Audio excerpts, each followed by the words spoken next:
I just got here. What's going on? Oh, you know, the world's gone crazy. Today, Tuesday, April 7th, 2026, Donald Trump posted, a whole civilization will die tonight, supposedly at 8 p.m., which is a few hours before I recorded this. Quick aside, before we go into this specific, I want to say that I haven't been able to do a lot of Big A clips recently because I was in China for 14 days. And then I came back and I was sick. I'm still a little sick. And the few that I have done have been covering largely what's going on with this administration and Iran. And I understand that some people are upset because they want to hear about other things. I totally get that. Well, I say part of my brain gets that. But another part of my brain goes, what the fuck are you talking about? These are obviously the biggest stories in the world by a factor of like 10. Like it's a margin above. So I'd like you to understand that like I have many things I want to cover. I'm doing a RAM prices update tomorrow that I think is pretty interesting.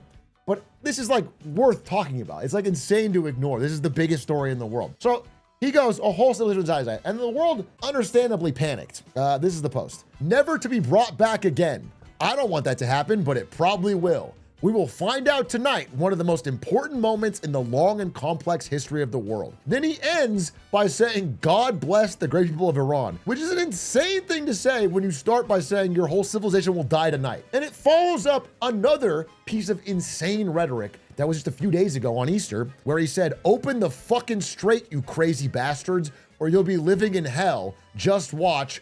Praise be to Allah. It's beyond delusional. It's deranged. It's it's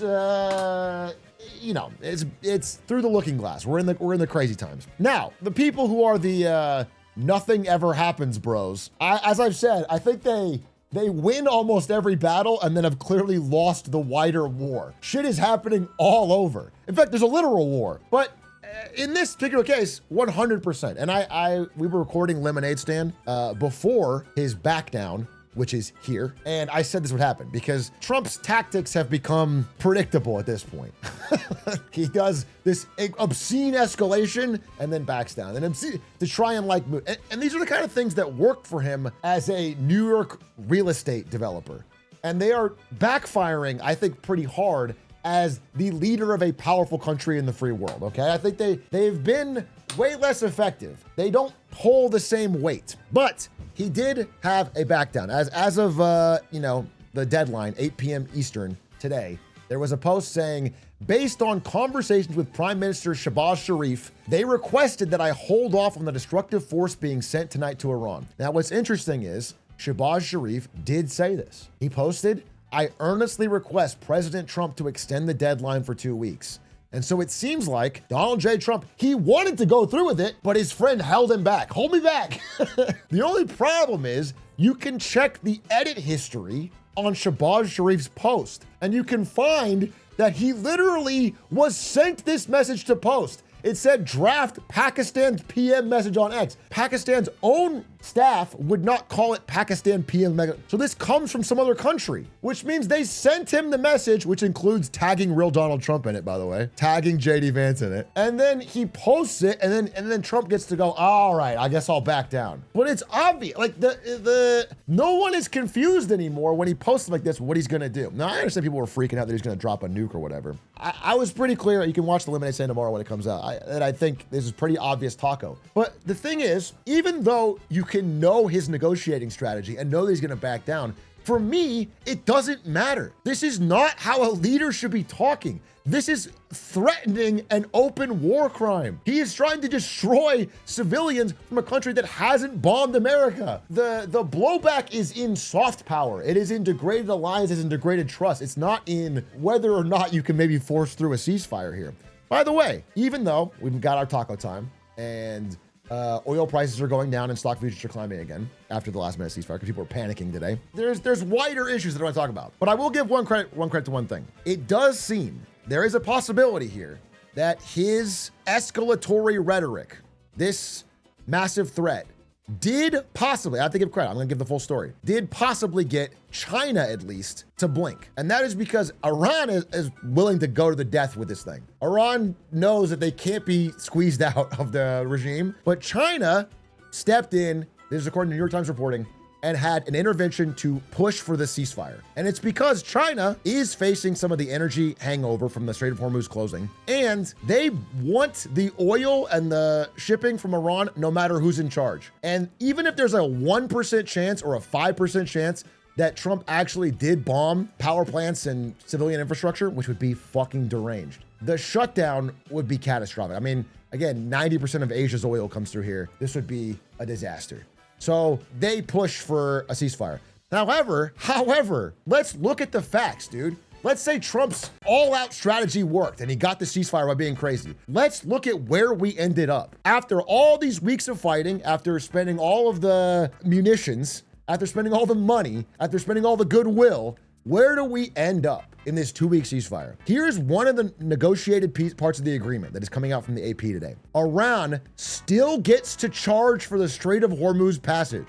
Before this, the world had considered this passage an international waterway and never paid tolls. So this is the great agreement. This is what all the fucking war crimes threats got us to, is that the tollway, which used to be open to everybody, now has Iran charging a toll in yuan, which of course China wants. Additionally, Iran's stockpile of highly enriched uranium is still buried at enrichment sites. So if this ceasefire ends up holding, and this ends up being the new normal, and the war doesn't happen, I'll be happy, because I don't want this war to escalate. But understand, we find ourselves with no progress on the nuclear question, which was like the main impetus they said to get into this. And then they've turned the Strait of Hormuz from open to closed. Or to like toll booth. Like, what is the gain? And that is for all that we've thrown to all the goodwill and wealth and treasure. Like, understand that even if you're one of those people on social media who's like, oh, this is all part of his brilliant negotiating strategy, 5D chess. I have to tell you that, like, even if I'm giving you the best faith outcome and it really did cause China to blink and force Iran to negotiate, what did you get? What did you get versus not doing any of this? It's obvious that that would be the better solution. Additionally, another part I want to talk about is that there's a lot of people saying that Trump was like talked into this by either Rubio or Hegseth or Netanyahu, and that he didn't want to do it, and that Trump was more of a FIFA peace president kind of guy. And I want to say, all of the internal reports are saying that while those people had influence, I'm not gonna downplay that. I want to talk about that actually. Trump continually is reported as being the most hawkish person in the cabinet, in the highest echelons. He is a bloodthirsty mad dog. Pete Hegseth and Marco Rubio sound like doves compared to the president. He is walking around saying, what do you guys think of Infrastructure Day? As in the day in which he blows up the infrastructure of Iran. Like, I'm just getting frustrated by this constant attempt of like otherizing his own agency. He is the one doing, like, every evidence points to him being the guy keeping this going and pushing it.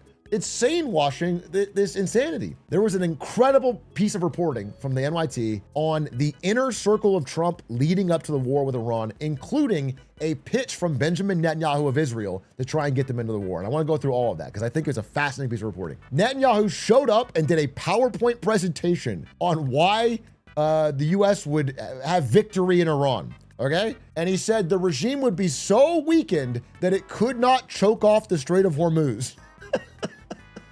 Wrong. Clearly and obviously wrong. By the way, militarily stupid. Militarily stupid because anyone who has watched the Ukraine war over the past few years can tell you that there is just no way. There is no way without total regime change to stop them from being able to send cheap $10,000 Shahed drones to blow up boats. Even if you destroyed all their navy and all their missile sites, no matter what, you can't stop the drones, and therefore you cannot stop them from constantly harassing the strait.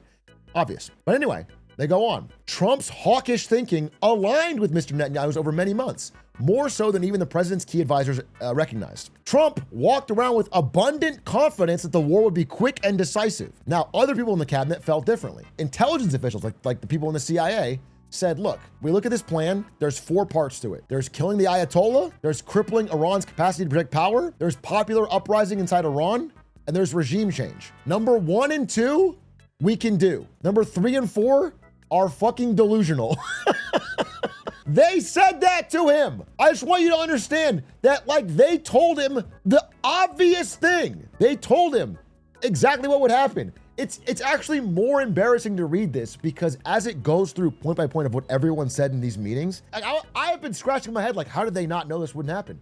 They did. He just didn't listen to it. Marco Rubio said, in other words, it's bullshit. This is about Netanyahu's presentation. He said it's not a workable plan. Pete Hegseth was a proponent. Pete Hegseth was the biggest proponent of war with Iran from the beginning. I'm not doing this to sane wash anyone. I'm just telling you, this is the reporting on who was with and who was against. They've all supported it since it started. But internally, this guy was a big supporter. Then General Kane came out, and I have a post here. Let me see if I can get the full quote, because he had the most enlightening remark. Let me see if I got it. Okay. Trump's most trusted general. The president turned to him and said, "General, what do you think?" He said, "Sir, this is, in my experience, standard operating procedure for the Israelis. They oversell and their plans are not well developed. They need us, and that's why they're hard selling." Trump weighed the assessment and then said, regime change would be their problem. The bottom line is, I'm not going to let parts 3 and 4 stop me on whether I go to war. So Trump thought he could just do 1 and 2 and leave 3 and 4 to someone else. But that is insane. And then it's not possible for anyone. The general goes on and said he flagged the enormous difficulty of securing the Strait of Hormuz and the risks of Iran blocking it. Mr. Trump dismissed that possibility on the assumption the regime would capitulate before it came to that.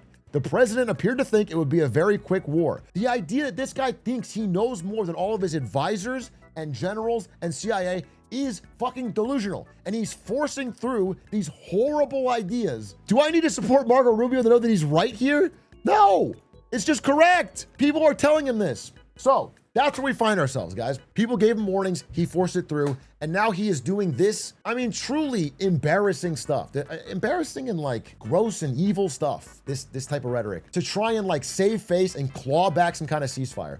But the best ceasefire we get is worse than we started at. So that brings me to my actual point of this presentation. A lot of people are looking at this. A lot of people from all over the political aisle are looking at how this played out today. And they're thinking one thing. How the fuck can we do 3 more years of this? It's only been 1 year. He is clearly degrading. Like, if you watch a Trump speech from 2016 and watch one today, he is degrading in his ability to form coherent thoughts. He's degrading mentally. And based on rhetoric like this, he's degrading in his like ability to have some self-control, okay, in any method. And suddenly there is a big push to invoke the 25th Amendment from an eclectic group. Now, some people you might expect. Democratic Senator Chris Murphy goes, if I was in Trump's cabinet, I would spend Easter calling constitutional lawyers about the 25th Amendment. He's utterly unhinged. Obviously, that's what you might expect. But there's people outside of this that you might not expect. If you don't know, the 25th Amendment was added to the Constitution after JFK. This is a bad arrow to draw. Circle. After, we all know what happened to JFK, all right? He took a bad ride. After JFK, they had to add a new amendment to understand what would happen in the event of presidential succession. And the first 3 sections of it are pretty standard. They're about what happens if the president like gets sick, or if he gets shot, or if he dies, or whatever. But the 4th part is what's interesting. Section 4 is about what if the president is unfit to do the duties of office? What do you do if if we all agree he's not the right man for the job? So we'll get to that in a second. The people asking for it, though, include Marjorie Taylor Greene, former pro-MAGA supporter, Republican Congresswoman. 25th Amendment. Not a single bomb has been dropped on America. We cannot kill an entire civilization. This is evil and madness. She's saying it direct. Tucker Carlson, Trump supporter, often calls him. They're in close contact, him and Trump. Said this. It is vile on every level. It begins with a promise to use the U.S. military, our military, to destroy civilian infrastructure in another country, which is to say to commit a war crime, a moral crime against the people of the country. Those people who are in direct contact with the president need to say, no, I'll do whatever I can do legally to stop this because this is insane. And if given the order, I'm not carrying it out. And Alex Jones. How do we 25th Amendment his ass? Now, look, I'm sure many people feel the same way I do when I see this, which is like, you guys did a lot to help him get into this power. The people I'm talking about, you all did a lot to help him get to the position where he can do this. But at the end of the day, what they're saying is true. This is an evil thing. This is bad. And at the very least, I'm happy they're saying that versus the other thing. It's frustrating to see people switch up so quickly after you did so much. You did so much and you maligned people who said anything opposite. And it's crazy to me, but people got to change their minds sometimes, and I'm willing to move it. And Tucker Carlson, to his credit, which is a sentence I rarely say, Tucker Carlson, apparently, according to this reporting, has been a skeptic of Iran war for a while and has been trying to tell Trump that a war with Iran would destroy his presidency, which I agree with. That's what I've been saying for a couple videos now. I do think this is destroying his presidency more than any other crazy thing he's done. So I can't highlight it. I can't. A couple weeks before the war began, Mr. Trump, who had known Mr. Carlson for years, tried to reassure him over the phone. "I know you're worried about it, but it's going to be okay," the president said. Mr. Carlson asked how he knew. "Because it always is," Mr. Trump said. Wait, this is such a delusional way to talk about going to war. It's so crazy, bro. I'm blown away. You know, we've gone from this is an official White House image, to this. In 1 year, we've gone from this to this. At some level, you got to understand what a fucking 180 it is to at least the fucking MAGA base, to at least the supporters who thought they were buying into something. But back to the 25th Amendment, okay? Because now we have, again, Tucker Carlson has a lot of sway on the Republican right, on the conservative side. You know, first it was like the Nick Fuentes far right. Now it's Tucker Carlson. Now it's fucking Marjorie Taylor Greene. Now it's Alex. There's enough people basically saying openly he should unfit for the job. And that's in addition to all the Democrats. So there's a kind of a groundswell of like, this guy's doing a horrible job a year in. Does the 25th Amendment have any chance? So first I got to tell you some bad news. America makes it really, really hard to get rid of bad politicians. It's not easy. We've had situations like a congresswoman with dementia issues who was in a senior living facility. She didn't even show up to vote, and nobody knew about it. She just stopped showing up, but she kept her position. We've had Dianne Feinstein, who served till 90 and skipped 200 plus votes. We had Mitch McConnell, who has been freezing. This is an article over 2 years old.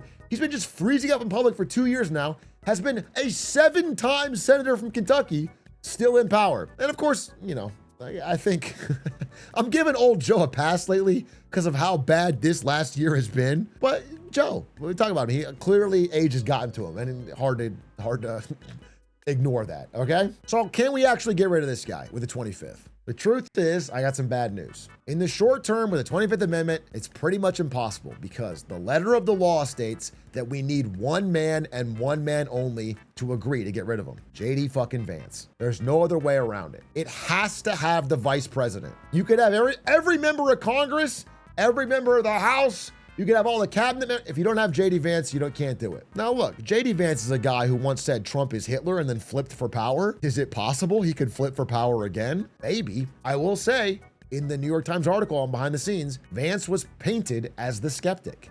Nobody in Trump's inner circle was more worried about the prospect of war with Iran or did more to stop it than the vice president. He called it a huge distraction of resources and massive. I'm not laundering JD Vance by any measure. I'm just telling you that that's what it said. He was most against it. That being said, in public, when asked about it, he's diehard for it. We feel confident that we can get a response, whether it's positive or negative. We're going to get a response from the Iranians by 8 o'clock tonight. I hope they make the right response, because what we really want is we want a world where oil and gas is flowing freely, where people can afford to heat their homes and cool their homes, where that's people not what you can got. Transport themselves to work. That's not going to happen if the Iranians are engaged in acts of economic terror. Dude, it's such a frustrating thing to hear because that is the world we had before the war. Like, you cannot paint yourself as like, I just want to war.